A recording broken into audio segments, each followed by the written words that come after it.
abrir Mateus 7.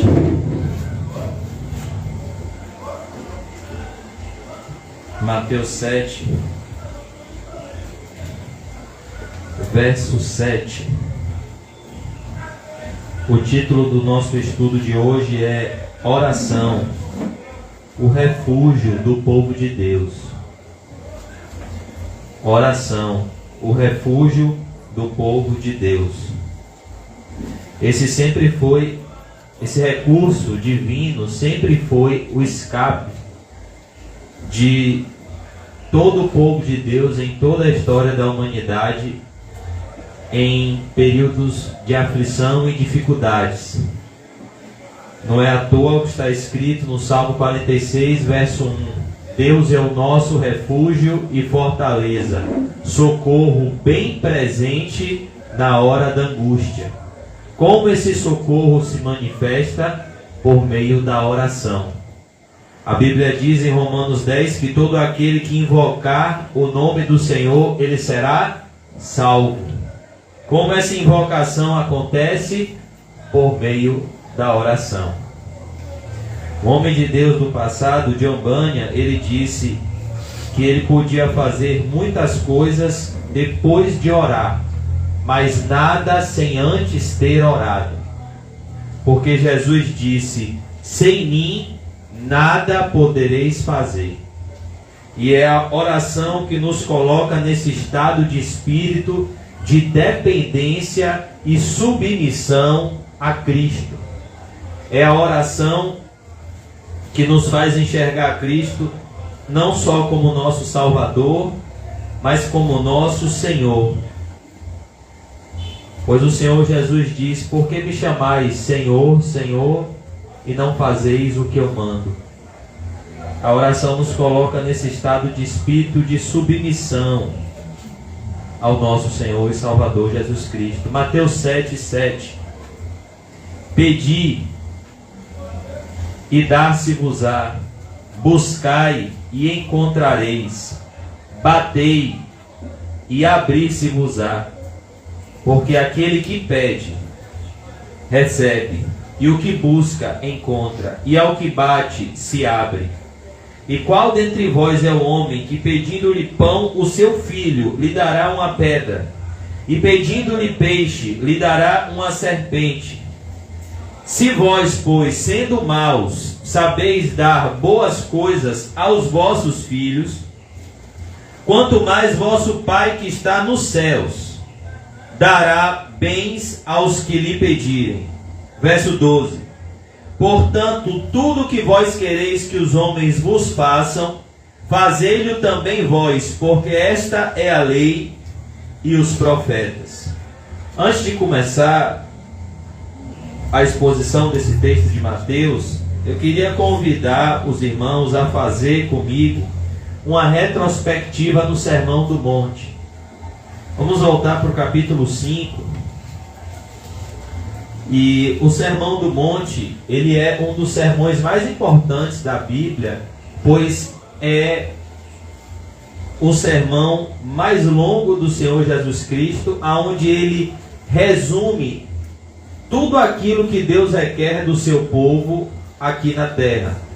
No Sermão do Monte você tem toda a vontade de Deus compilada em 3 capítulos.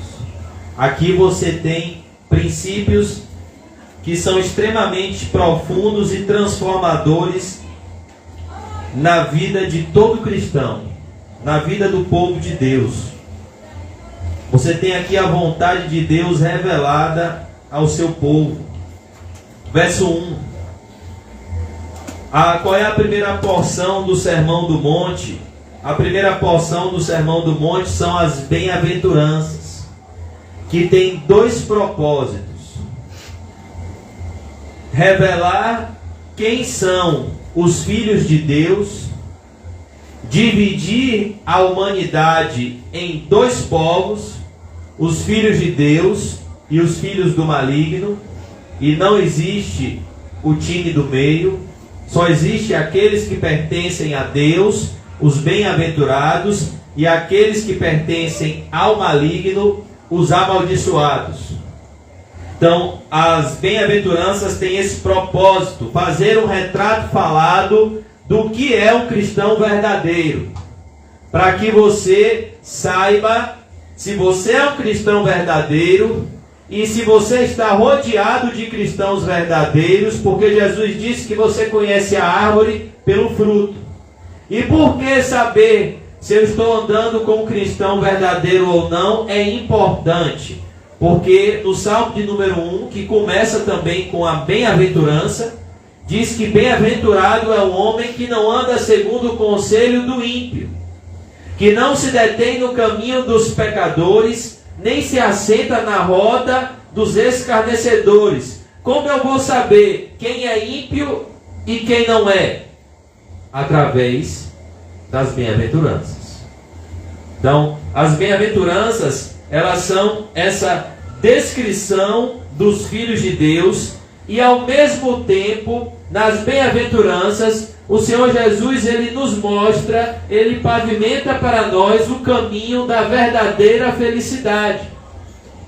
O nosso coração, que é enganoso, e a sociedade em que vivemos, nos ensina todos os dias que a felicidade está nas riquezas, que a felicidade está nos prazeres da vida, comer, beber, se regalar, se relacionar emocionalmente com alguém, afetivamente.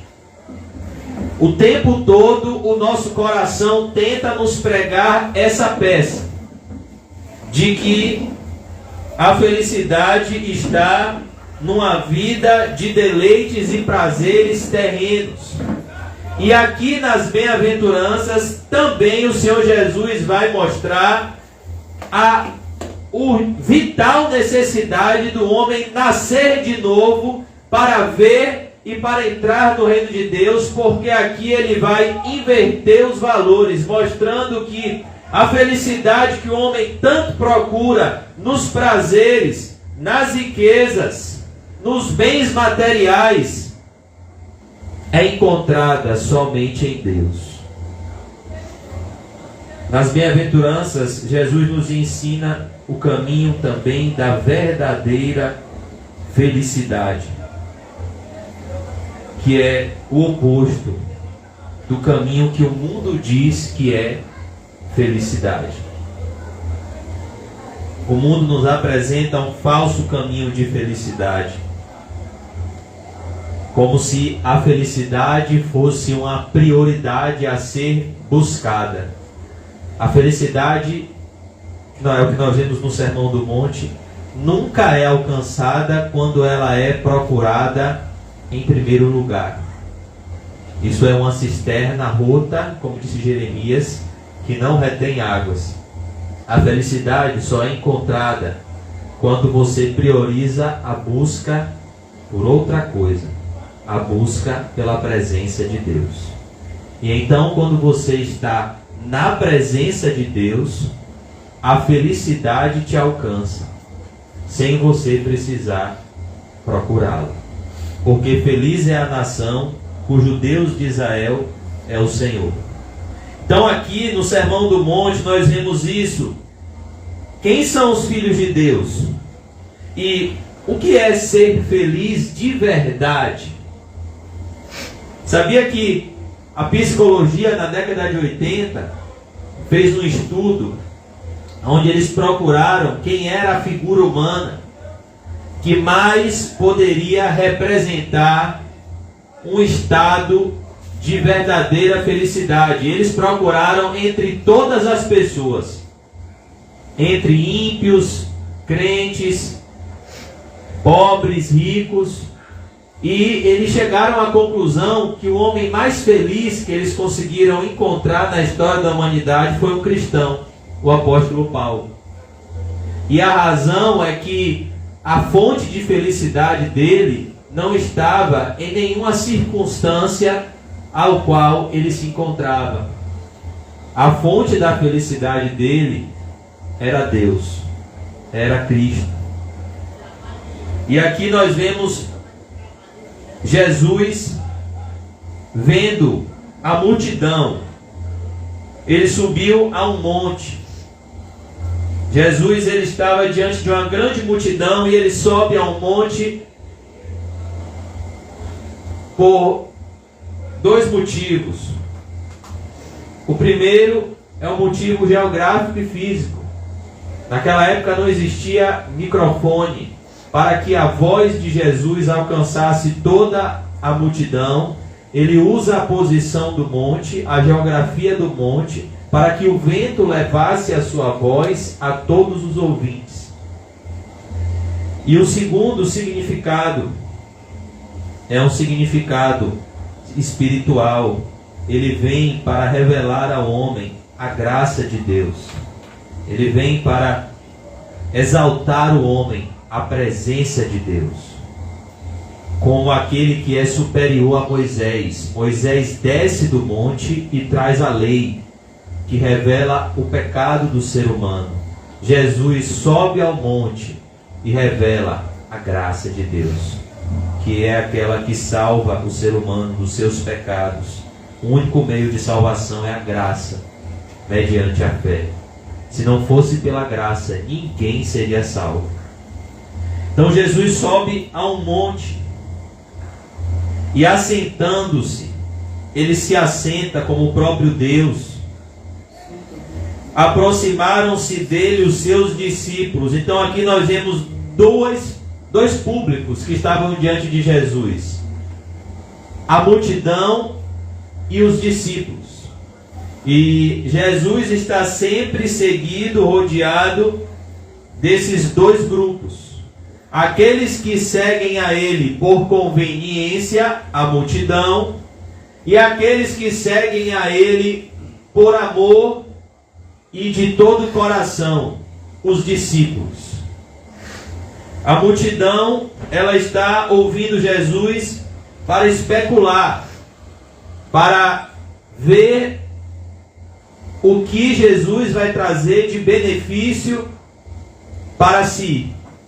E os discípulos estão seguindo a Jesus por um chamado irresistível, eficaz e soberano, que atrai o coração de forma poderosa para Cristo.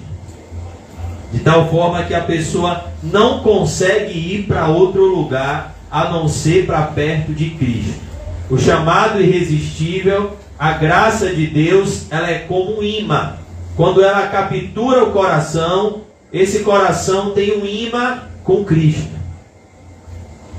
Essa pessoa não consegue, por mais que ela caia, por mais que ela erre, por mais que ela peque, essa pessoa não consegue mais viver sem a presença de Deus. Ainda que ela faça más escolhas aqui nessa terra, ainda que ela peque, ainda que ela caia, esse imã vai trazer ela para Cristo. É o exemplo, por exemplo, de Davi. É o exemplo de Ló, que fez a má escolha de ir para Sodoma. Mas o que é que diz 2 Pedro 2,9?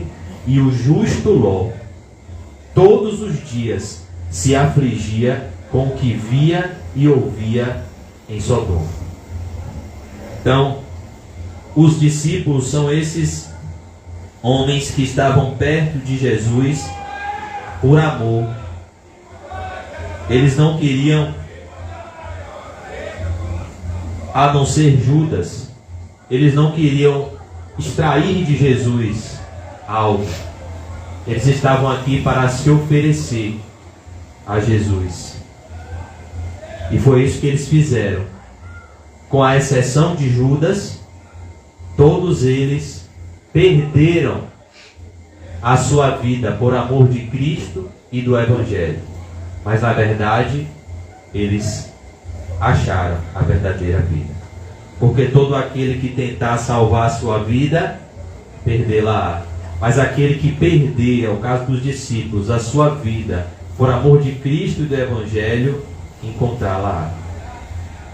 Se aproximaram-se dele os seus discípulos. E aqui a gente aprende uma coisa. Eu vou correr para a gente chegar lá no capítulo 7. Que estar perto de Jesus é um privilégio de discípulo. E eu posso te garantir que se tem algo faltando na sua vida hoje e na minha, a razão é a mesma, embora o nosso coração queira dizer que não. Seu coração pode dizer: não, está me faltando um namorado, uma namorada. Não, está me faltando um bom emprego. Não, está me faltando está me faltando uma família. Está me faltando filhos. Está me faltando saúde. Está me faltando carinho. Isso tudo é mentira. Só está faltando uma coisa: a proximidade de Jesus. E estar perto de Jesus é um privilégio de discípulo. Jesus supre todas as carências que um ser humano pode ter, em todas as áreas. A Bíblia diz em Filipenses 4:19, o apóstolo Paulo diz: e o meu Deus, segundo as suas riquezas em glória, há de suprir cada uma das vossas necessidades em Cristo Jesus. Então, se está nos faltando algo, é isso. Estamos seguindo a Jesus de longe, como Pedro. Como começou a queda de Pedro? A Bíblia diz que Pedro começou a seguir Jesus de longe. E quando ele começou a seguir Jesus de longe, as companhias dele mudaram. Pedro começou a se aquecer com os ímpios. E o que aconteceu quando ele começou a se aquecer com os ímpios? O que acontece quando um cristão se aproxima de más companhias, a não ser se for para pregar o evangelho e logo após se afastar? O que acontece com um cristão que está tendo comunhão com o ímpio? As más conversações, as más companhias, faz o que com os bons costumes? Perverte os bons costumes.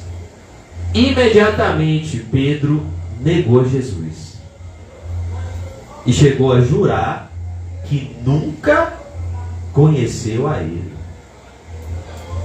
Só que Jesus amava tanto a Pedro, que estava seguindo a Jesus de longe, que no momento em que o galo cantou e Pedro negou pela última vez, quem passa na frente de Pedro, ensanguentado, olhando para ele?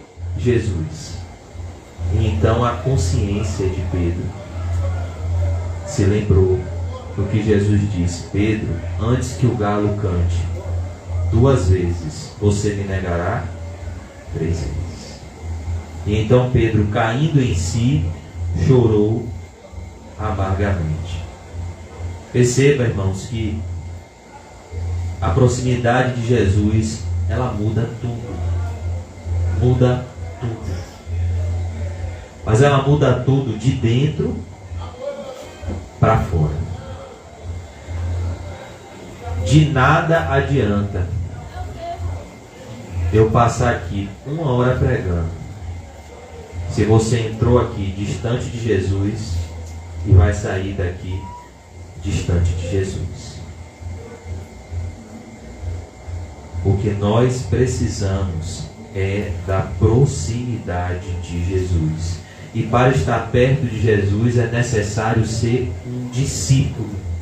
E o que é um discípulo? A palavra discípulo, a palavra talmidim, que significa aluno, aquele que em tudo imita ao seu mestre. Quais são as exigências para ser um discípulo? Para estar perto de Jesus?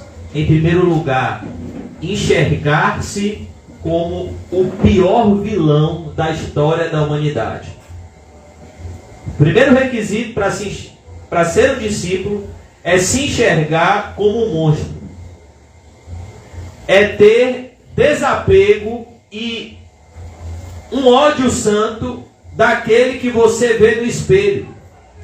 Porque ele é o principal mentor da sua ida para o inferno. Não é Satanás. Esqueça Satanás. Satanás só faz pegar os fósforos e acender e incendiar mais ainda a fogueira do nosso coração. Mas o pior inimigo que nós temos somos nós mesmos. Então, o que é necessário? Qual é o primeiro passo para se tornar um discípulo? Enxergar-se como o seu pior inimigo. Se alguém quiser vir após mim, negue-se a si mesmo. O que significa negar a si mesmo? Enxergar-se como um vilão. O eu vai dizer, faça isso. Jesus vai dizer, negue essa vontade. Você já pensou se Pedro quisesse fazer a vontade dele, ele iria conseguir ser um discípulo? Vamos supor que Pedro tinha um propósito de vida, ser um grande empresário de pesca, crescer a sua empresa de pesca, se aposentar, ter filhos bonitos, saudáveis e prósperos e morrer feliz com a sua família. Talvez essa fosse a vontade de Pedro. Mas Pedro foi chamado por Jesus irresistivelmente. E a graça de Deus operou em Pedro o negar a si mesmo, o tomar a sua cruz e o seguir a Jesus. E foi isso que Jesus disse a Pedro quando ele restaurou a Pedro. Quando ele perguntou 3 vezes e constrangeu Pedro: Pedro, tu me amas?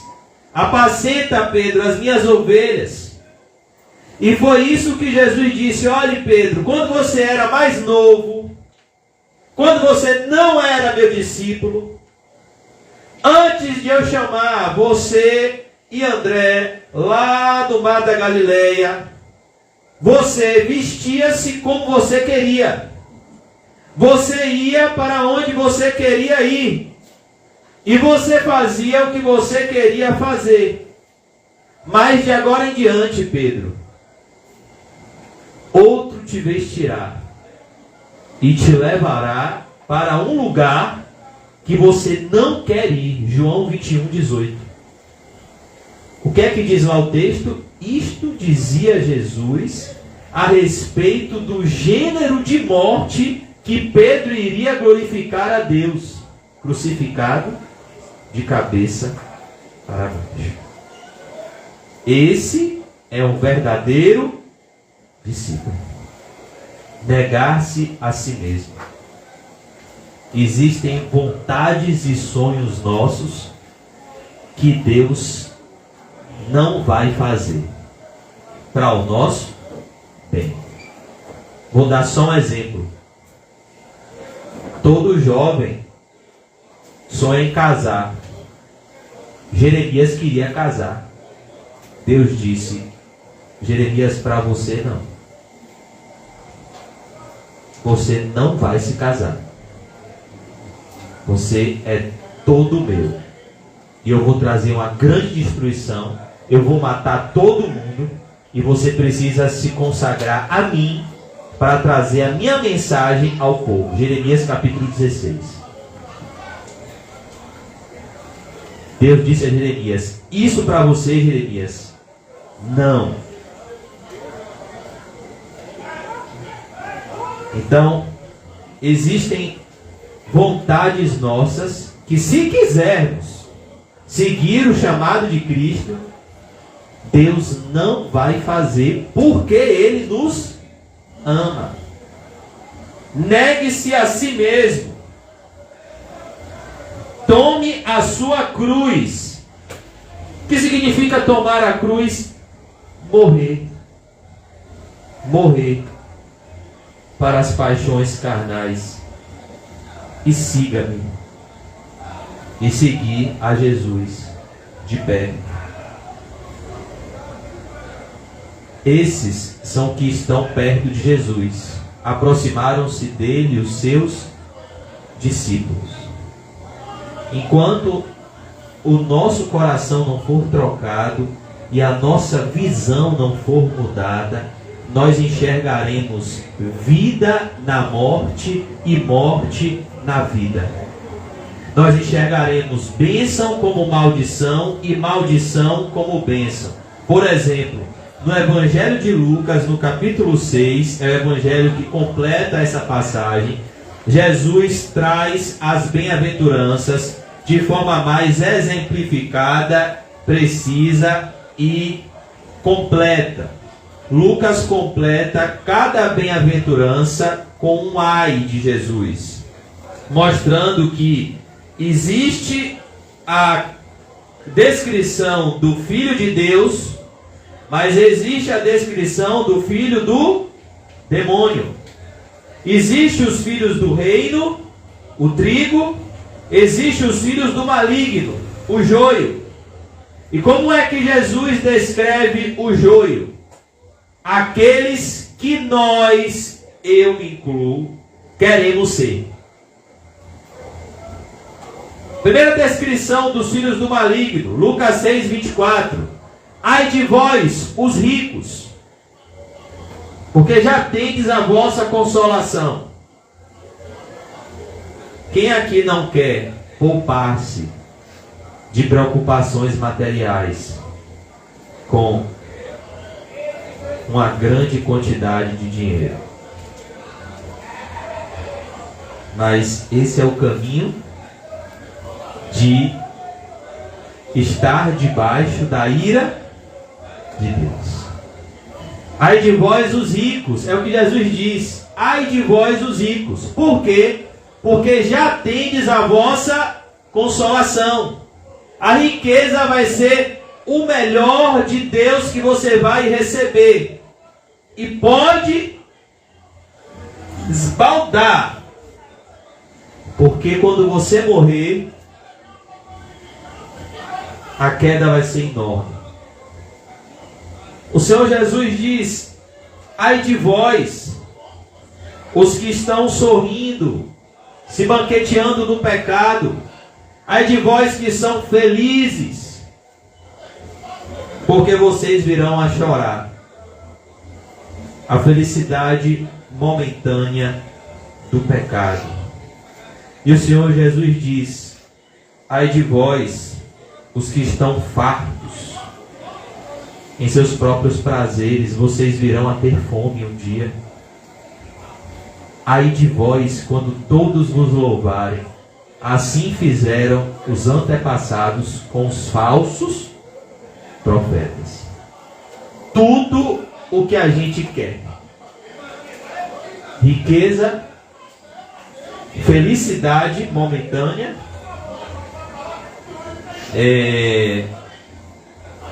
comidas gostosas e o aplauso dos homens. É tudo que a gente ama. E esse é o caminho do inferno. Por isso que a salvação é uma obra sobrenatural. Porque nós já nascemos a caminho da condenação eterna, enxergando bênção como maldição e maldição como bênção. Agora olha o caminho da bênção de Deus. Vamos passar pelas bem-aventuranças. Bem-aventurados os pobres de espírito. A verdadeira felicidade não está nas possessões, mas está no esvaziamento de espírito. Aqui o Senhor Jesus fala de uma condição de coração, um coração vazio, porque deles é o reino dos céus.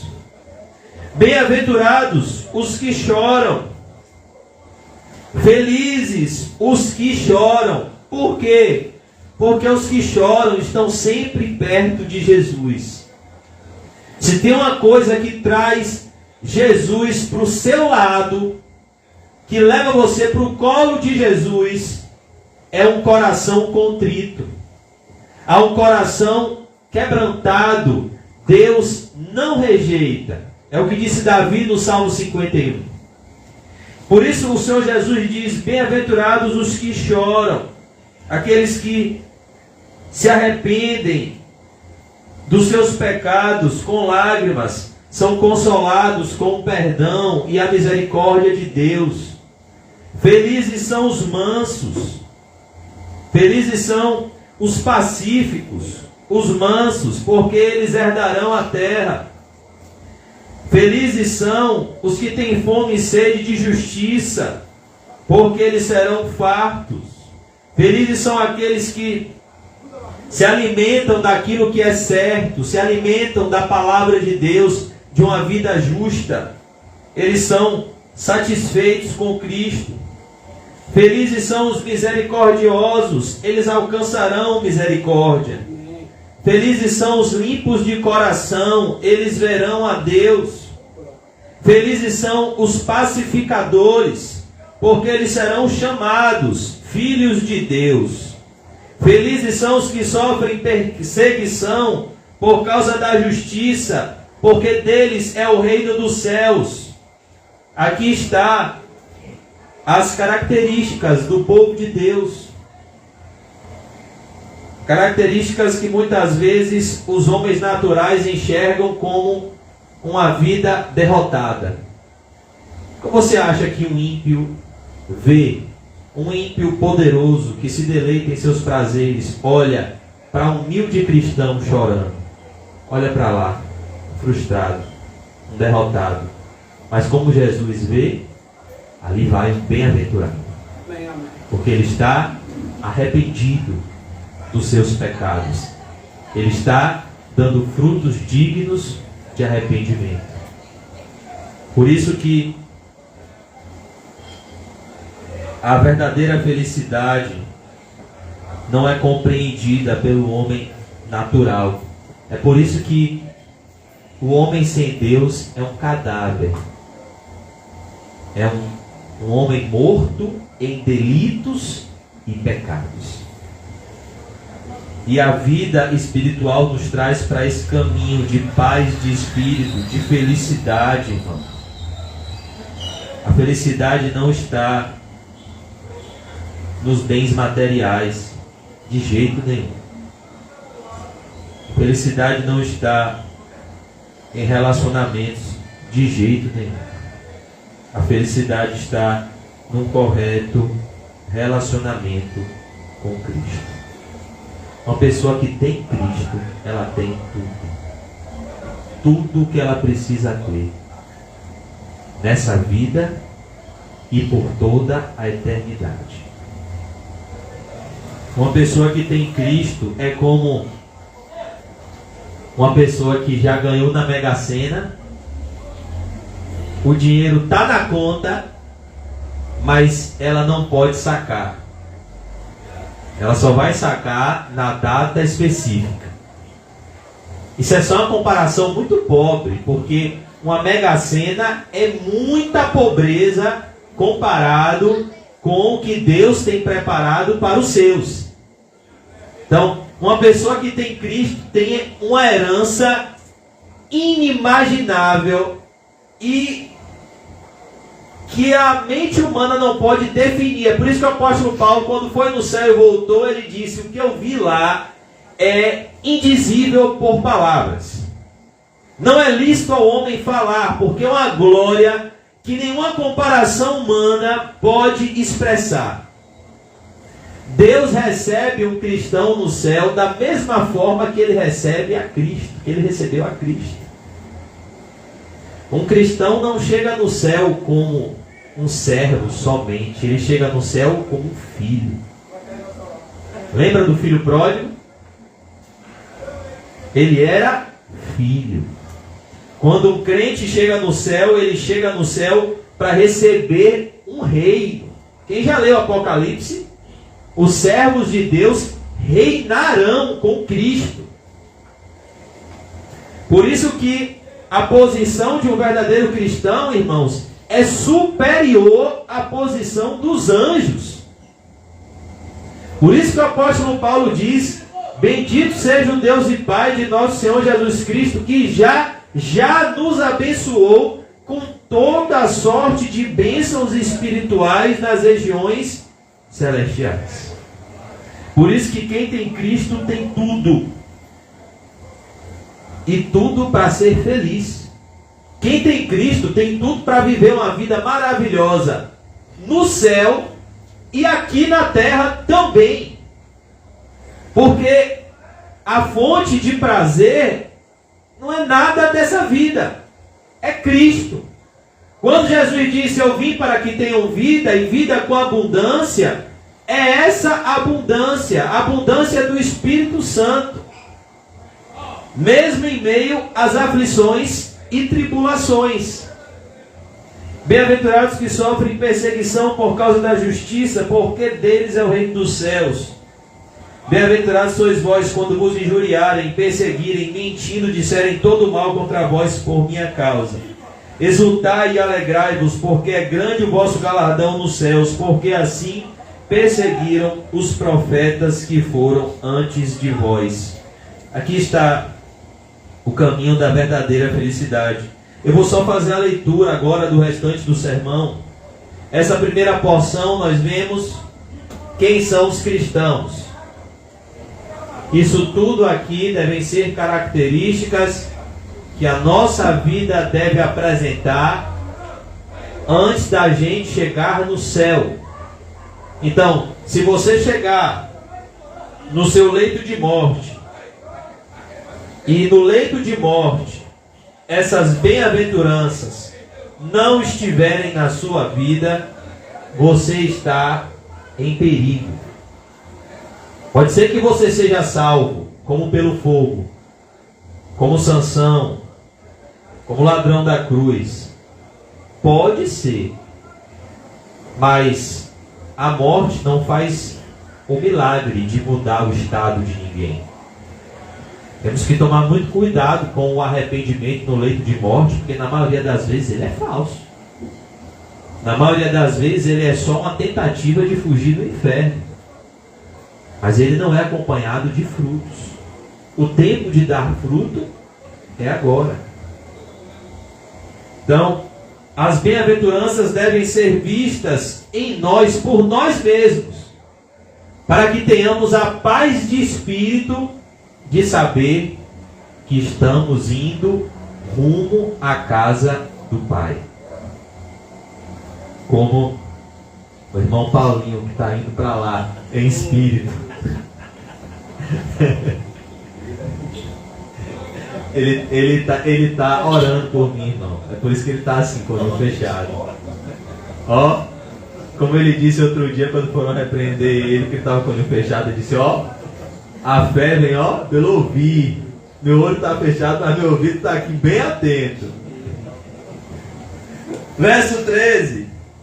Que bênção, viu? Verso 13 a 16, irmãos, nós vemos o propósito desses cristãos aqui na terra. Preservar a fé, preservar o amor, preservar a santidade e dar sabor à vida dos homens com o Evangelho.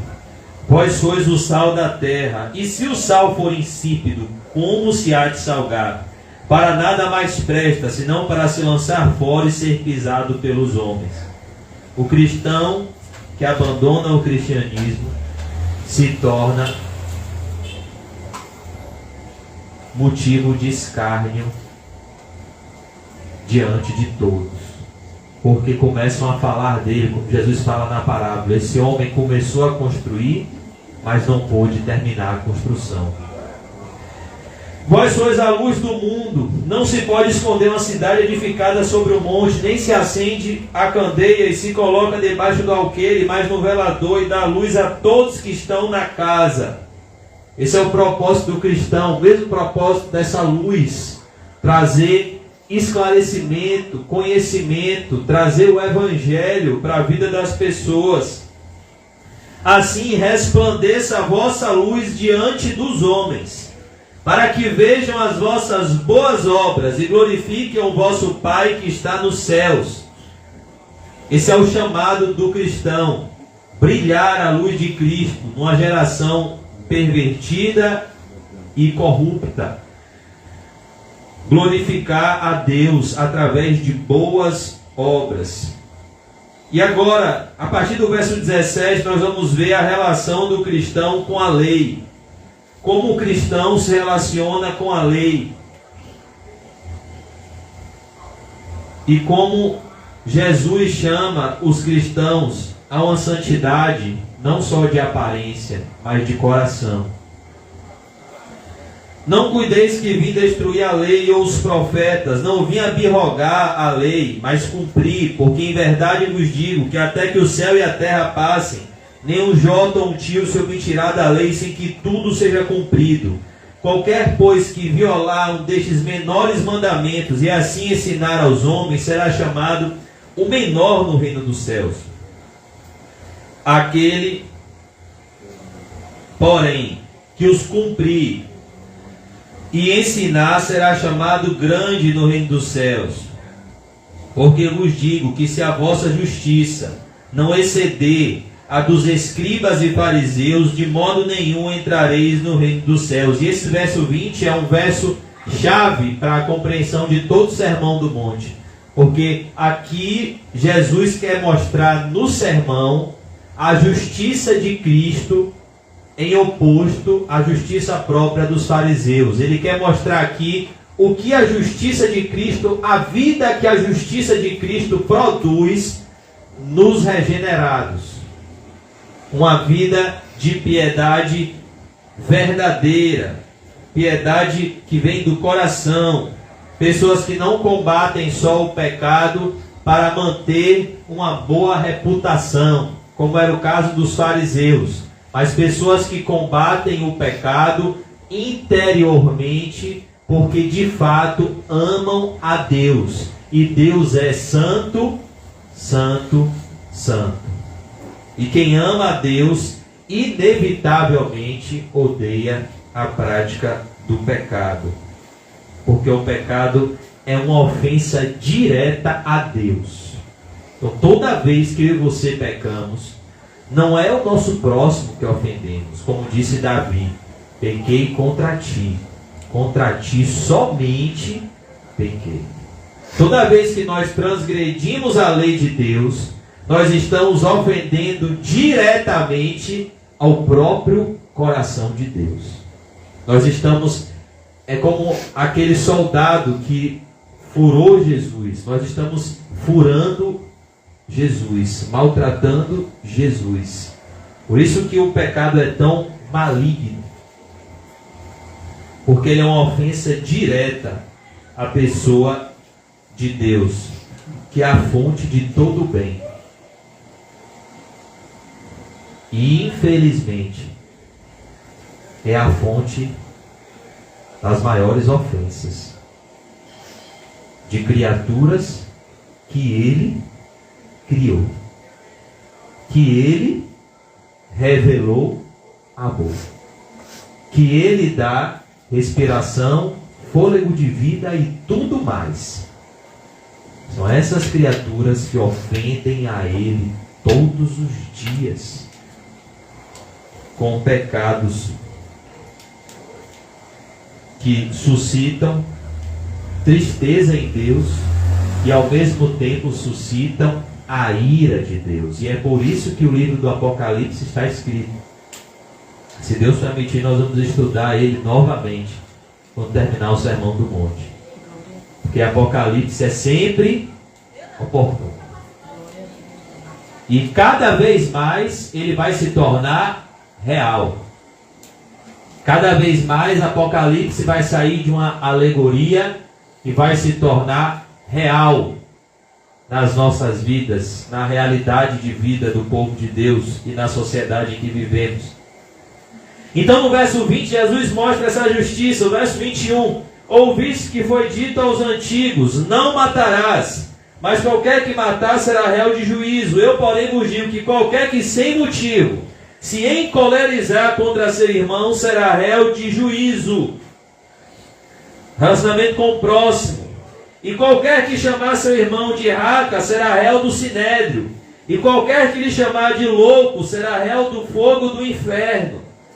O perigo de nutrir qualquer sentimento ruim contra o semelhante. É aqui que nasce o homicídio, no coração, na raiz de amargura. E Jesus aqui vai aonde o pecado nasce, no coração. Portanto, se trouxeres a tua oferta ao altar e aí te lembrares de que teu irmão tem alguma coisa contra ti, deixa ali diante do altar a tua oferta. Vai reconciliar-te primeiro com teu irmão e depois vem e apresenta a tua oferta. De nada adianta ofertar a Deus se você não está em paz com o povo de Deus. Não está em paz com o seu irmão.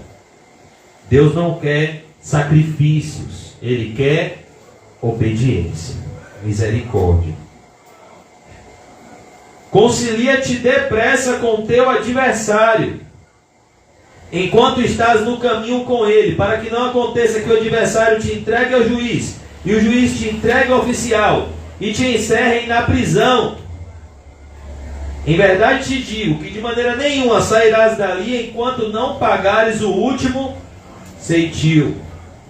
Então, evite litígios, evite conflitos, conflito na justiça, conflitos entre irmãos, evite, seja um inimigo de contenda.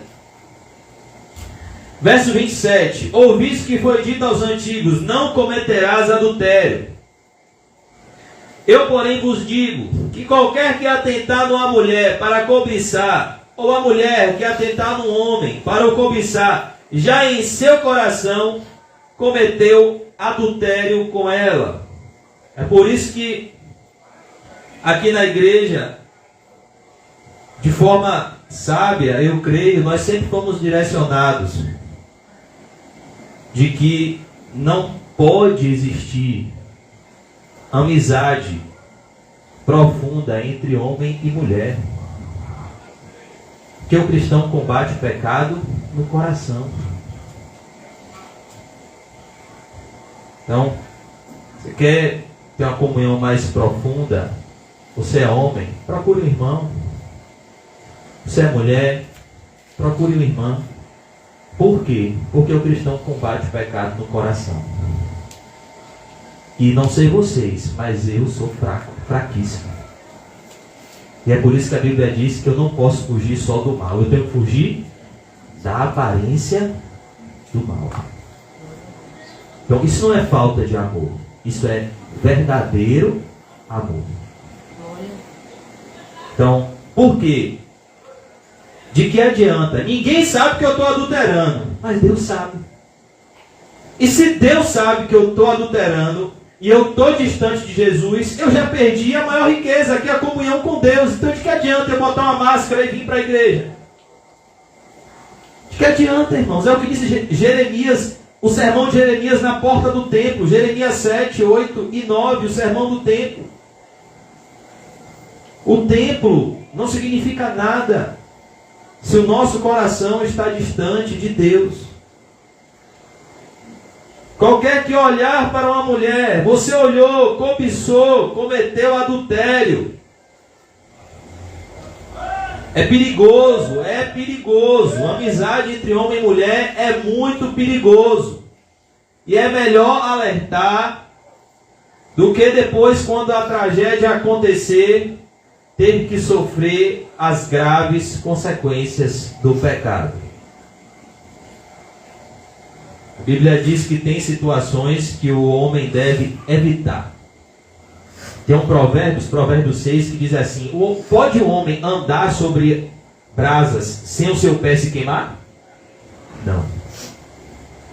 Então, da mesma forma, tem situações que você é exposto à tentação por querer apresentar uma força que você não tem. Não, isso aí não. Eu posso ter várias amizades femininas, inclusive mais novas que eu, e eu sei lidar com isso muito bem. Pois bem, você já está caído. Você não vai cair não. A soberba precede a queda. Se você estivesse de pé, você estava com medo de cair. E você não estava com esse pensamento. de que você é forte o suficiente para lidar com essa situação dessa forma. Porque a Bíblia diz, quando eu sou fraco, então eu sou forte. José do Egito fez o quê com a mulher de Potifar? Ele evangelizou ela, irmão João? Não, calma. Você quer me agarrar, mas eu tenho aqui uma coisa para você. Eu vou ler para você a Bíblia e eu vou te explicar o evangelho. Foi isso que ele fez? Saia em nome de Jesus. Sai, demônio. Não. José do Egito fez o que com a mulher de Potifar? Correu. Fugiu. Por quê? Porque ele sabia que se ele ficasse, ele caía. Se ele ficasse de conversinha com a mulher de Potifar, oi, tudo bem? Boa noite. Tá uma luta aqui nessa prisão, né? Ele ia cair, meu irmão. Por que ele não caiu? Porque ele nem começou o diálogo. Ele fez o quê? Correu. E Deus abençoou ele. Tudo quanto José fazia, prosperava. Porque Deus estava sobre José. Porque José era íntegro. Eu vou adiantar agora. Portanto, se o teu olho direito te escandalizar, é justamente isso. Você está olhando para onde não deve. Instagram, ou coisa do diabo, viu? Instagram é cão purinho. Vou logo te avisando. Às vezes você bota lá para pesquisar Comunidade Cristã Vida Eterna, sai um monte de demônio. Fala, rapaz, então se o teu olho te faz escandalizar, o que é que você faz? Arranca-o e atira-o para longe de ti. Arranca-o. Evite situações que levam o seu olho a pecar. Porque o pecado nasce aqui do coração quando você olha para onde não deveria. Se Davi não olhasse Betseba tomando banho, ele nunca cairia com ela. Mas ele olhou. Quando ele olhou, ele cobiçou. Quando ele cobiçou, ele caiu. Então, pois te é melhor. Olha o que Jesus fala. Pois te é melhor que se perca um dos teus membros. O que é isso aqui? Dor. Quando um cristão renuncia ao prazer momentâneo do pecado, ele sente o quê? Dor. Então, ser cristão não é indolor. O cristão sente muitas vezes dor. É isso que Jesus fala. Pois é melhor que se perca um dos teus membros do que todo o teu corpo seja lançado no inferno. Eu lhe pergunto, você de todo o seu coração acredita no inferno? Você acredita no inferno de todo o seu coração? É Jesus que está falando dele aqui. Você acredita que o inferno existe? Pense 5 minutos. Já são 8h21.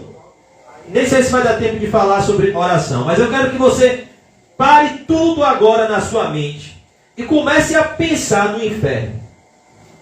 Com algumas descrições que Jesus dá dele. O inferno é um lugar onde há densas trevas. Então imagine um lugar, feche seu olho agora ou vá na sua imaginação para um lugar escuro. Jesus disse que o inferno é um lugar de densas trevas. Então você já viu o lugar, você está lá, olhou para o lado, escuridão. Olhou para o outro, escuridão. Olhou para frente, escuridão. Olhou para trás, escuridão. Outra descrição do inferno: lago de fogo. A pessoa chegou lá e ela viu tudo escuro e de repente ela começa a sentir dor. Que dor? Chamas. Ai, ai, ai, tá queimando. Ai, fogo. Lago de fogo. Segunda característica: está num lugar escuro, sem luz, sem socorro, sem amor, sem perdão, sem misericórdia, sem pai, sem mãe, sem filho, sem marido, sem esposa, sem pet, para quem tem, e fogo, muito fogo, chamas. Outra característica do inferno: ranger de dentes, ódio, todo mundo se queimando e com ódio no coração. Aí você está nesse lugar e está ruim, mas não há nada ruim que não possa piorar. O aroma: enxofre. Está escrito na Bíblia: lago de fogo e enxofre. Um cheiro horrível, um lugar inóspito, assombroso, terrível, que a Bíblia descreve dessa forma. Mas tem mais: um lugar que o verme não morre e a ferida jamais cicatriza, a dor jamais acaba. É esse lugar, o inferno. Um lugar onde não há consolo, não há alívio da dor. Pai Abraão, ordena a Lázaro que refresque a minha língua. Eu estou atormentado nesta chama. É um homem que está onde, irmãos? No inferno. E ele recebe o consolo? Não. Por isso que talvez você ouça Jesus dizendo isso e diga: ah, Jesus é muito radical. É porque Jesus, ele não imagina que existe esse lugar. Ele sabe que existe esse lugar. Ele está presente nesse lugar, condenando os pecadores. E ele sabe o sofrimento indescritível desse lugar. Por isso que ele diz: é melhor perder um dos seus membros do que todo o seu corpo, quando você morrer, acordar no inferno. Então eu fiz a primeira pergunta: você acredita que o inferno existe? Amém? Pronto. Você acredita que o inferno existe? Glória a Deus. Isso é algo positivo até certo ponto. Agora, a segunda pergunta que eu queria fazer: você acredita que as características de vida que Jesus disse que as pessoas vão para o inferno são verdadeiras? Você acredita no que Jesus disse de quem vai para o inferno? Você acredita nisso? 1 Coríntios 6,9 diz: quanto aos impuros, aos adúlteros, aos afeminados, aos idólatras, aos abomináveis, aos feiticeiros, aos mentirosos, a parte que lhes cabe será no lago de fogo e enxofre. Você acredita nisso? Que os idólatras não entrarão no reino dos céus? Que os mentirosos não entrarão no reino dos céus? Que os imorais não entrarão no reino dos céus? Que os adúlteros não entrarão no reino dos céus? Que os efeminados não entrarão no reino dos céus? Então, é por isso que Jesus fala aqui com tanta ênfase: e se a tua mão direita te escandalizar, corta, e atira para longe de ti. Muitas pessoas falam de avivamento. Eu quero um avivamento. Deus traz um avivamento. Ó Senhor, aviva a tua obra, ó Senhor. Sabe quando houveram os grandes avivamentos na história da humanidade? Com claras visões do inferno. Teve um sermão pregado por um servo de Deus chamado Jonathan Edwards.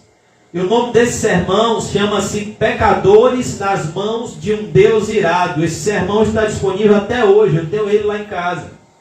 Está disponível no YouTube. E Jonathan Edwards, ele passou 3 dias e 3 noites orando e chorando, preparando esse sermão. E ele não pregou esse sermão como eu estou pregando aqui. Ele leu esse sermão. Ele leu. Não houve eloquência, não houve erudição, não houve habilidade no falar. Houve poder do Espírito Santo. E enquanto Jonathan Edwards pregava, a história diz que as pessoas começaram a ter visões do chão abrindo e delas, se elas morressem naquele estado, sendo tragadas pelo inferno.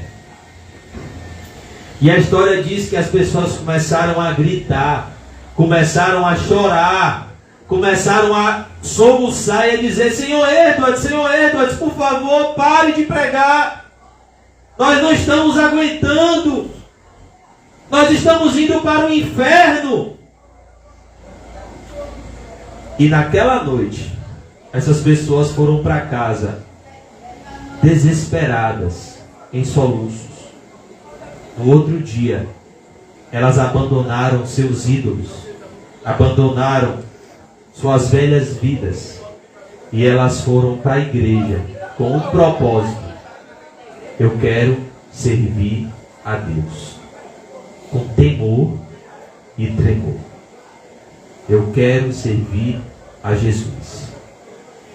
Porque elas tiveram uma verdadeira experiência espiritual com Deus. Infelizmente, existem pessoas que têm falsas experiências. Na nossa igreja, há muitos anos atrás, acho que o irmão João estava presente. Eu nem era da igreja ainda. Uma pessoa que fazia parte do Ministério de Louvor e cantava muito bem, era compositor também, fez um CD cristão. Ele teve uma experiência parecida com essa, não foi, irmão João? Num culto, ele viu que ele estava indo para o inferno. E ele começou a chorar e a gritar, desesperado, na igreja. Porque ele viu que a alma dele estava indo para o inferno. Mas mesmo vendo isso e passado por essa experiência, ele começou a gritar, na época lá na boca do rio, começou a gritar desesperado. Os irmãos tiveram que segurar na mão dele, orar por ele, para ele se acalmar. Ele hoje está no mundo. Fez um monte de tatuagem e está vivendo uma vida altamente promíscua. Porque aquela experiência não foi acompanhada de arrependimento e fé. Por isso que o rico ouve na parábola do rico e Lázaro é o seguinte: eles têm a lei, eles têm os profetas que ouçam-nos. Se eles não se convertem pela palavra de Deus, não há sinal miraculoso que possa converter. Então, e se a tua mão direita te escandalizar, corta e atira para longe de ti, porque te é melhor que um dos teus membros se perca, do que todo o teu corpo seja lançado no inferno. Por isso que o inferno ele tem que estar sempre diante dos nossos olhos. E o céu também. Porque se nós tivermos essas claras visões na nossa frente, nossas escolhas vão ser totalmente diferentes. Se nós acreditarmos no que a Bíblia diz. É por isso que a grande arma de Satanás para com o povo de Deus sempre foi a mesma: tirar o temor. Ele quer tirar o temor do seu coração. Peca, rapaz. Peca. Você pecou aquele dia, Deus não fez nada. Peca de novo. Vai lá, peca. que você não peca, pode pecar.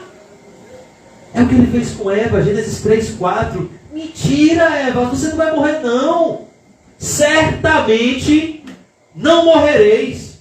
Eu que estou falando, é certo, é batuta. Você vai pecar e você não vai morrer. Sou eu, a serpente que estou falando. Mentirosa. Eva comeu do fruto. E ela morreu no momento que ela comeu do fruto, espiritualmente. E com o passar dos anos, ela morreu também fisicamente. Porque Satanás é um grande mentiroso. Ele é um grande enganador. É ele que quer tirar o meu e o seu temor. Vai lá, peca. Peca, não vai acontecer nada. Por isso que a Bíblia diz, o temor a Deus é o princípio de toda a sabedoria. A Bíblia diz, lembra-te do teu Criador nos dias da tua mocidade, antes que venham os dias aos quais você venha dizer, não tenho alegria de viver. Isso é uma das coisas que é a maior riqueza que um jovem pode ter, é o temor a Deus. Porque vai livrar ele de muitos problemas na velhice. Uma juventude vivida com o temor de Deus traz uma velhice abençoada por Deus. Como foi a vida de Samuel. É um grande exemplo para os jovens. Então, irmãos, concluindo, vamos lá para o capítulo 7, verso 7. Eu não vou falar mais do que vem antes, porque a gente já está no horário de acabar, e eu já vou concluir. No verso 7, é como se o Senhor Jesus estivesse falando, vocês estão vendo o que Deus quer de vocês? Vocês estão vendo como é difícil viver uma vida que agrade a Deus? Então agora, diante das suas impossibilidades, do que Deus requer de você, você precisa recorrer a Deus em oração para que Ele te capacite a viver essa vida que agrada a Ele. Pois em você mesmo você não vai conseguir.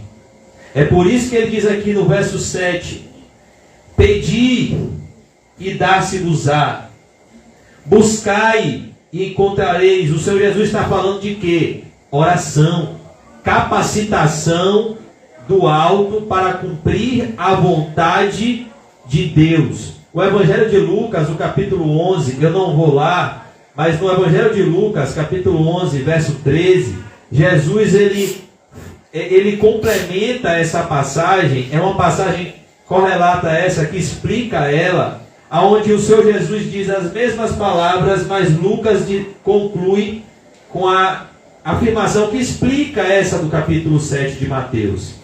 Ele diz, aqui o verso 11 diz, se vós, pois, sendo maus, sabeis dar as boas coisas aos vossos filhos, quanto mais vosso Pai que está nos céus. Mateus diz, dará bens. Mas Lucas diz, dará o Espírito Santo àqueles que lhe pedirem. Então, o que o Senhor Jesus está falando aqui é de um pedido por capacitação de Deus para fazer a vontade de Deus, principalmente a vontade de Deus revelada no Sermão do Monte. Aqui é uma passagem que fala da bondade de Deus. Deus é bom. E você pode pedir a Deus inúmeras coisas. Você pode conversar com Deus, inclusive daquilo que você quer, e Ele não quer para você. Por quê? Porque esse diálogo vai ser importante para que Ele, com a infinita sabedoria dEle, te mostre e te convença pelo Espírito Santo dEle, que aquilo que você quer e Ele não quer para você, vai te destruir. É por isso que quando Natan repreende a Davi, por Davi ter errado, ele diz, ô Davi, Deus te deu tanta coisa, Davi. Se você quisesse algo a mais, se você estivesse insatisfeito, Davi, pedisse a Deus e Ele te daria.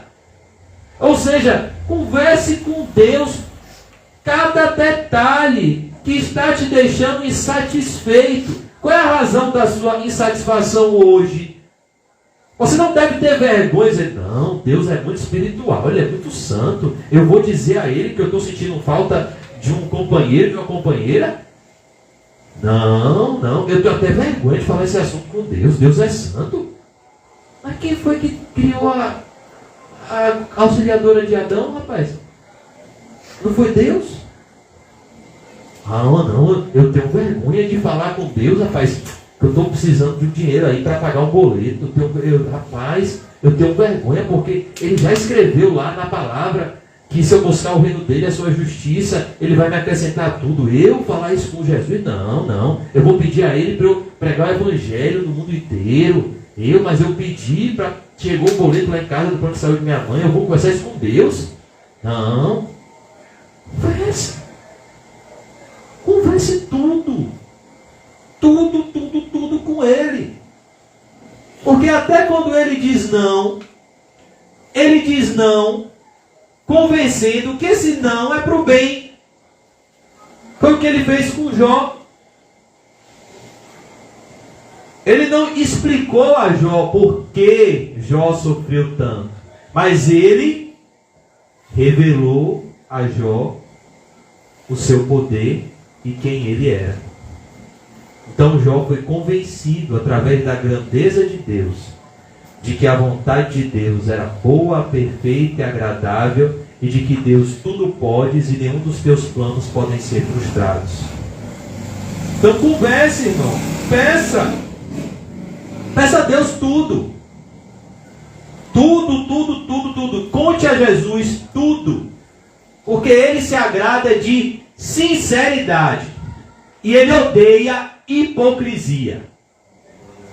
O Pai está em busca dos verdadeiros adoradores, que o adoram em espírito e em verdade.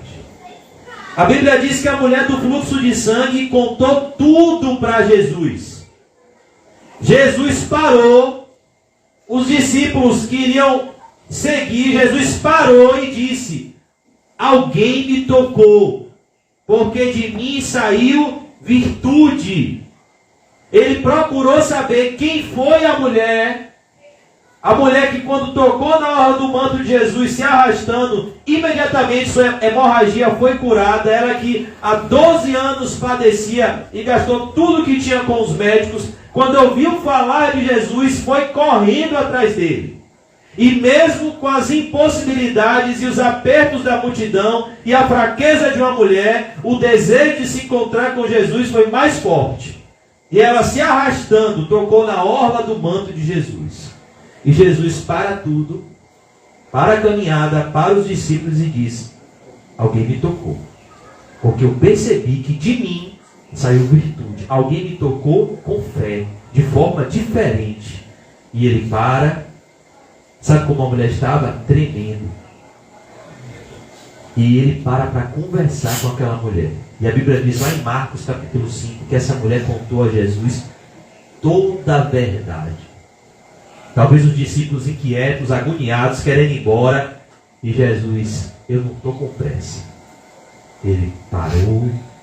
Ele conversou com aquela mulher e ela contou tudo o que aconteceu com ela. Jesus, aquele dia eu fui em tal médico. Poxa, Jesus, eu pensei que ia ser curada, paguei tanto pela consulta e nada. Jesus, eu criei esperança em tal médico e tudo. Meu Deus, eu busquei todas as formas, Jesus, mas só no Senhor encontrei alívio. Jesus disse: a tua fé salvou.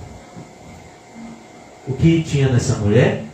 Sinceridade de coração. Então, conte tudo. Abra o seu coração para Ele. Não no sentido dele entrar.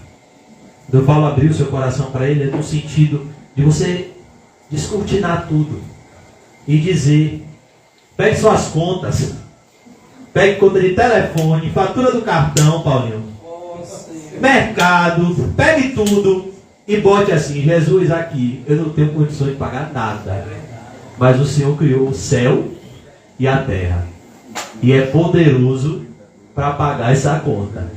Eu não tenho força, Jesus, mas por favor, me ajude. E ele faz o quê? Ele ajuda. Porque ele é o quê? Misericordioso. Então conte a Jesus tudo. Conte a ele os seus pecados, conte a ele os seus problemas, conte a ele as suas contas a pagar, conte a ele as suas fraquezas, conte a ele tudo. Buscai e encontrareis. Sabe por que você não está encontrando? Porque você não está buscando. Buscar-me-eis e me encontrareis quando me buscardes de todo o vosso coração. Se a gente quisesse, de fato, a gente buscava de todo o coração. Você sabe que quando você quer algo, você busca. Quando algo é prioridade para você. Buscai e encontrareis. Batei. Batei. Bata na porta. E abrir-se-vos-á. Olha que coisa. Busque a face de Deus. Importune a Deus em oração. É isso que significa. Lembra da parábola da viúva e do juiz iníquo? A viúva todos os dias lá no juiz iníquo, que não temia a Deus nem respeitava homem algum. Julga minha causa. Excelência, doutor. Esse juiz iníquo atendeu essa mulher, essa viúva que tanto importunava ele. Quanto mais Deus não fará justiça aos seus escolhidos, que a ele clamam de dia e de noite. Mas quando o Filho do Homem vier, ele achará fé na terra? É o que Jesus diz. Porque aquele que pede, recebe. Sem fé é impossível agradar a Deus. É necessário que aquele que se aproxima de Deus creia que Deus existe. E é galardoador, recompensador de todos aqueles que o buscam. E o que busca, encontra. E o que bate, se abre. Agora o verso 9. Por que, Jesus, que às vezes eu busco, eu peço e não recebo? Por que às vezes eu busco e não encontro? Porque você está pedindo a coisa errada, você está buscando da forma errada e você está batendo na porta errada. Aí está dando tudo errado. Você está pedindo para os seus próprios interesses. Você está buscando do seu jeito, dando o resto para Deus. E você está batendo na porta errada. Você precisa bater na porta do céu. Precisa bater na porta do trono da graça. Para ter comunhão com Deus.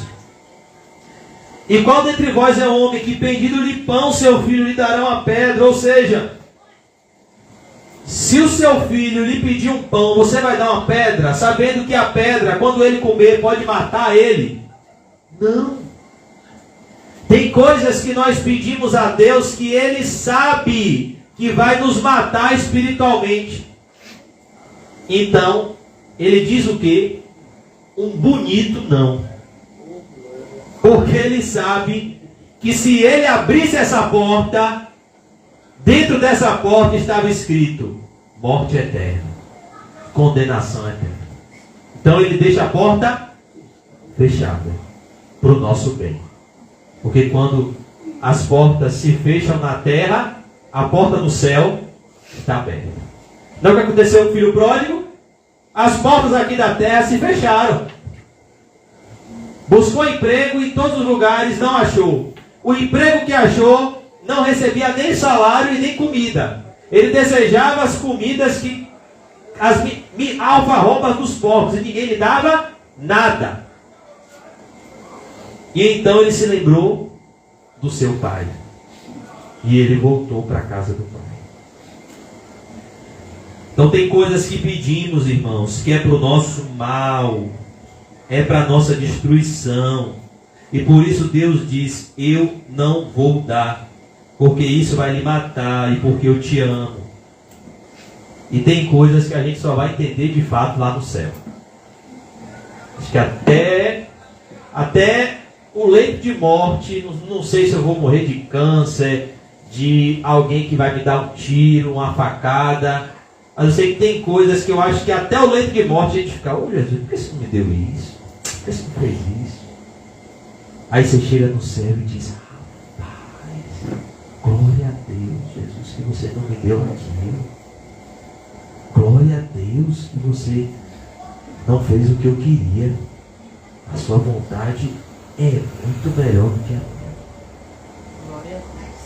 Nem olhos viram, nem ouvidos ouviram, nem desceu ao coração dos homens o que Deus tem preparado para aqueles que o amam. Olha, irmãos, eu tenho trabalhado com obra, com a área de imóveis. Você vê às vezes trabalho de arquitetos, que construções ficam tão bonitas. Existem arquitetos, engenheiros tão competentes. Aí você para pensar na cidade que o arquiteto e o edificador é simplesmente Deus, o doador de toda a ciência e toda a sabedoria. Se um arquiteto que tem uma fraçãozinha da inteligência que Deus dá, faz às vezes uma casa tão bonita, imagine a Nova Jerusalém, que o arquiteto é quem? Deus. Imagine que lugar, irmãos. E é quando a gente estiver nesse lugar, em nome de Jesus, a gente vai estar lá, que a gente vai entender que a gente pediu pão, a gente pediu pedra pensando que era pão, e Deus disse não. Concluindo, e pedindo de peixe lhe dará uma serpente.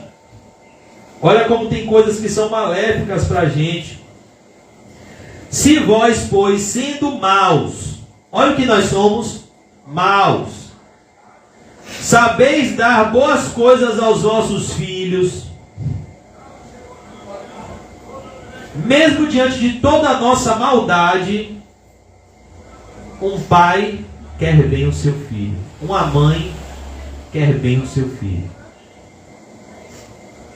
Quanto mais vosso Pai, que está nos céus, dará bens aos que lhe pedirem, dará o Espírito Santo aos que lhe pedirem. Por isso que, mais uma vez eu vou repetir, se você sair daqui praticando isso, já é uma bênção. Peça tudo a Deus. Antes de você pedir alguma coisa a qualquer pessoa, peça tudo a Deus. E faça uma prova com Deus. Deus, se eu sou teu filho, me responde. Nem que seja com não, Senhor, mas me responde, fala comigo. Eu quero me relacionar com o Senhor. Eu leio na Bíblia que Moisés falava com o Senhor, face a face. Enoque andava com o Senhor. Josué andava com o Senhor. Elias andava com o Senhor. Eliseu andava com o Senhor. Os discípulos andavam com o Senhor. O Senhor mesmo ontem e hoje será eternamente. Fala comigo. Peça a Deus, irmão. Portanto, se Deus é quem lhe dá tudo, e é a fonte de todo o bem na sua vida, como você deve tratar o seu próximo? Com amor. Por isso que nós vemos aqui no verso 12, a consequência de quem tem uma vida de oração: amor ao próximo. Porque se você sai da oração com mágoa do seu próximo, você não orou. Pai, perdoai as nossas ofensas, assim como nós perdoamos aqueles que nos têm ofendido. Então, se eu orei e eu saio da oração com mágoa de quem me ofendeu, não foi com Deus que eu estava. Porque o que Deus faz imediatamente é tirar o quê? A mágoa do coração. E colocar o quê? Amor, compaixão, misericórdia. Portanto, tudo o que vocês querem que os homens vos façam, fazei-lhe também vós. Porque esta é a lei e os profetas. Quem ama o próximo, cumpriu toda a lei. Então, da forma que você quer que as pessoas lhe tratem, trate elas. Aquilo que você quer que façam com você, faça com elas. Se você estivesse passando uma necessidade, você preferiria pedir a sua necessidade a alguém, ou que esse alguém, sem estardalhaço, sem chamar atenção, te chamasse no cantinho e dissesse: rapaz, eu estava orando e Deus falou comigo que você está passando alguma necessidade, eu vim aqui supri-la, tome isso aqui. Você não se sentiria melhor assim? Porque você ia ver de fato que foi Deus, que você não pediu, a pessoa te chamou, era o que você estava precisando e você recebeu. Se você quer ser tratado dessa forma, trate também dessa forma. Trate dessa forma. Pode ser que tenha um irmão que esteja precisando de algo que você tem para dar. E você precisa pedir sabedoria a Jesus para tratá-lo da forma que você gostaria de ser tratado por ele. Porque quem ama ao próximo cumpriu toda a lei. É o que está em Gálatas 5:14. Mas o que nós temos visto é a maldade se multiplicando e o amor de muitos se esfriando. Mas aquele que perseverar até o fim, esse será salvo. Então, que nós temos uma audiência ainda hoje, viu? Em casa. Com quem? Com o Criador. O que a gente vai fazer nessa audiência? Contar tudo a Ele. Tudo. Lançar sobre Ele toda a nossa ansiedade. E Ele vai mostrar o seu cuidado conosco. Vamos orar? Senhor Deus, abençoa, Senhor. Abençoa o teu povo, Senhor, com graça, para que possamos nos aproximar de Ti com um sincero coração, Senhor. Tira do nosso coração, Jesus, toda hipocrisia e todo orgulho espiritual. Tira do meu coração, Senhor, o desejo de aparentar uma espiritualidade que na verdade eu não tenho. Ajuda-me a despir do orgulho, da hipocrisia, e ajuda-me a ser um verdadeiro adorador, que te adora em espírito e em verdade, Senhor. Ô Senhor, quão sutil é a tentação de querermos ser fortes em nós mesmos, de confiarmos na força do nosso braço. Mas nos ajude, Senhor, a confiar inteiramente no Senhor e na força do seu poder. Abençoa, Pai Santo. Abençoa as nossas vidas com a Tua graça. E nos despede daqui nessa noite, debaixo do Teu santo e eterno amor. Que o Teu amor nos constranja nessa noite e nos traga para perto de Ti. Lugar de onde nunca devemos ou deveríamos ter saído. Pois aquele que habita no esconderijo do Altíssimo, a sombra do Onipotente descansará. Perdoa, Senhor, as minhas falhas e todos os meus desvios ao decorrer do caminho. E dai-me o santo retorno à casa do Pai, para que possamos desfrutar no nosso coração uma festa, a festa dos céus, quando um pecador se arrepende. Em nome do Pai, do Filho e do Espírito Santo. Amém. Graças a Deus. Amém, irmão. Saúde seu irmão, cumprimento santo. E diga para você mesmo: essa noite eu conto tudo para Jesus. Amém.